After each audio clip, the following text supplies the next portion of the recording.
रामधारी सिंह दिनकर। रामधारी सिंह दिनकर किसी परिचय के मोहताज नहीं।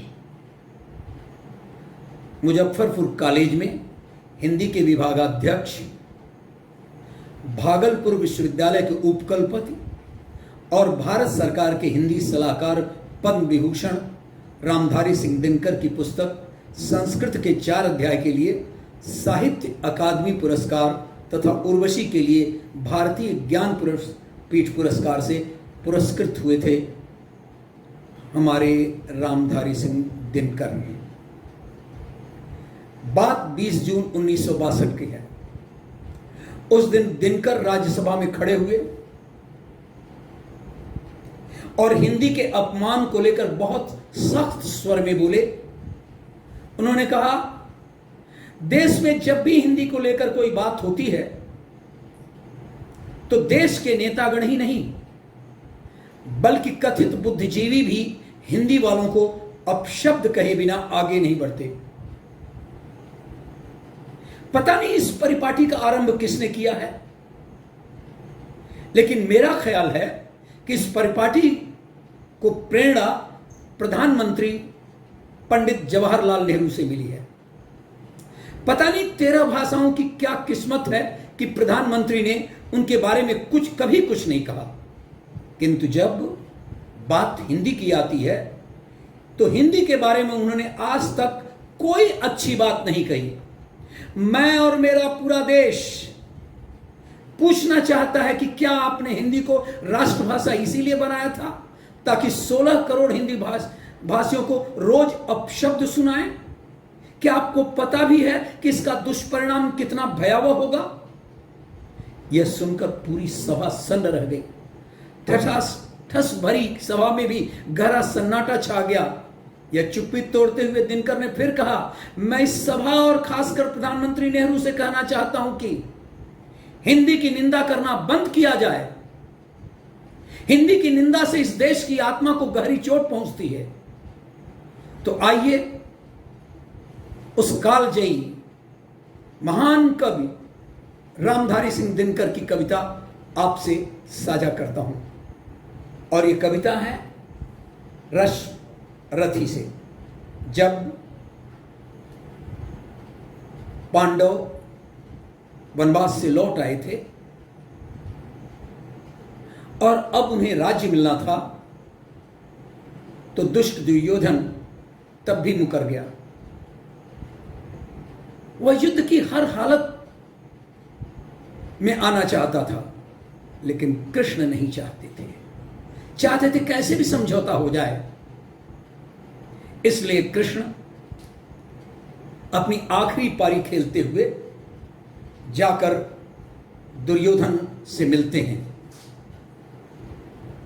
क्या कहते हैं, क्या स्थिति है, क्या वर्णन है, आप रश्मिरथी से सीधे हम आपको रूबरू कराते हैं और आपसे उन्हीं की कविताओं को साझा करते हैं।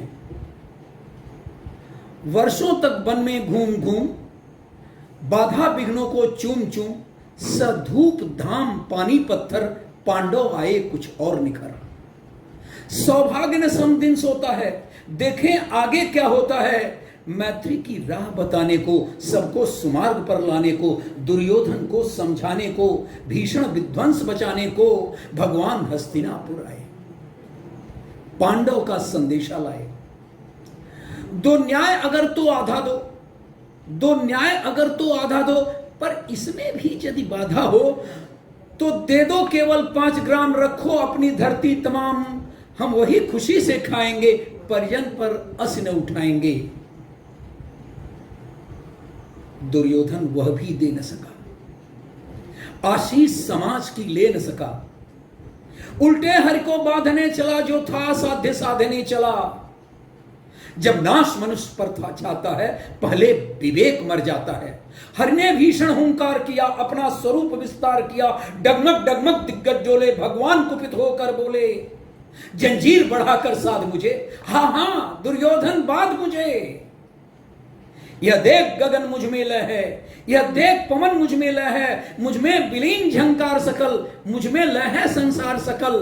अमृत फूलता है मुझ में, संसार झूलता है मुझ में, उदयाचल मेरा दीप्तभाल, भूमंडल वक्षस्थल विशाल। भुज परिधि बंध को घेरे हैं, मैनाक मेरु पग मेरे हैं, दिखते जो ग्रह नक्षत्र निकर, सब है मेरे मुख के अंदर। दृग हो तो दृश्य अकांड देख, मुझ में सारा ब्रह्मांड देख, चर अचर जीव जक्षर अक्षर अक्षर नश्वर, मनुष्य सुर जाति अमर, शतकोटि सूर्य शतकोटि चंद्र, शतकोटि सर सिंधु मन, शतकोटि विष्णु ब्रह्मा महेश, शतकोटि विष्णु जलपति धनेश, शतकोटि रुद्र शतकोटि काल, शतकोटि दंडगत दो कपाल, जंजीर बढ़ाकर साधी ने, हाँ हाँ दुर्योधन बांध मुझे, हाँ हाँ दुर्योधन बांध मुझे। भूलोक अतल पाताल देख, गत और अनागत काल देख, यह देख जगत का आदर्शजन, यह देख महाभारत का रण, मृतकों से पटी हुई भू है, पहचान इसमें कहां तू है। अंबर में कुंतल जाल देख, पद के नीचे पाताल देख, मुट्ठी में तीनों काल देख, मेरा स्वरूप विकराल देख, सब जन मुझी से पाते हैं, फिर लौट मुझी में आते हैं।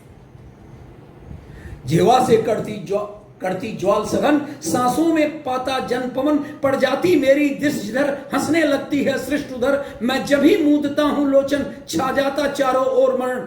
बांधने मुझे तू आया है, अरे बांधने मुझे तू आया है, जंजीर बड़ी क्या लाया है, यदि मुझे बांधना चाहे मन, पहले तो बांध अनंत गगन। सूने को साध न सकता है वह, मुझे बांध कब सकता है, हित वचन नहीं तूने माना।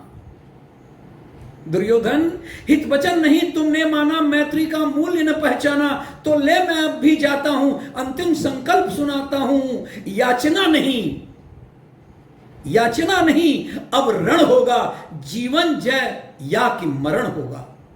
टकराएंगे नक्षत्र निकर, बरसेगी भू पर वहन प्रखर, फणशेष नाग का डोलेगा, विकराल काल मुंह खोलेगा। दुर्योधन रण ऐसा होगा फिर कभी नहीं जैसा होगा, भाई पर भाई टूटेंगे, विषबाण बूद से छूटेंगे, वायस श्रृगाल सुख लूटेंगे, सौभाग्य मनुष्य के फूटेंगे, आखिर तू भूषाई होगा, हिंसा का परदाई होगा। थी सभा सन्न, सब लोग डरे चुप थे या थे बेहोश पड़े, केवल दो नर ना घाते थे, धृतराष्ट्र विदुर सुख पाते थे, कर जोड़ खड़े प्रमुदित निर्भय, दोनों पुकारते थे जय जय, दोनों पुकारते थे जय जय।